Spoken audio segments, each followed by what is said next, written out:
২-৪-১০ লাখ নয়, ভোটের মাত্র ২৪ ঘন্টারও কম সময় আগে জেলা জামায়াতের আমিরের কাছ থেকে ব্যাগ ভর্তি বান্ডিলকে বান্ডিল টাকা উদ্ধার করা হয়েছে। আনুমানিক ৫০ লাখ টাকা উদ্ধারের পর তা গণনা করা হয় রীতিমতো মেশিন বসিয়ে। সৈয়দপুর বিমানবন্দর থেকে বিপুল পরিমাণ টাকা সহ ঠাকুরগাঁও জেলা জামায়াত আমির বেলাল উদ্দিনকে আটক করেছে আইন শৃঙ্খলা বাহিনী।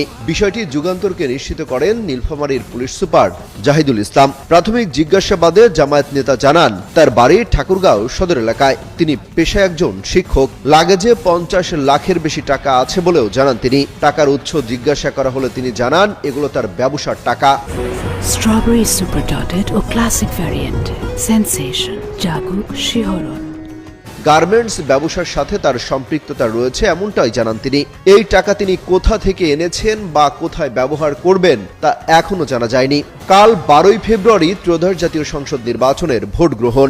ভোটের আগের দিন বিপুল পরিমাণ টাকা সহ জেলা জামায়াতের শীর্ষ নেতার আটকে জনমনে বিরূপ প্রতিক্রিয়া সৃষ্টি হয়েছে। নির্বাচনের মাঠে শেষ রাতে টাকা ঢালতে নেওয়া হচ্ছিল কিনা তাও খতিয়ে দেখছে প্রশাসন।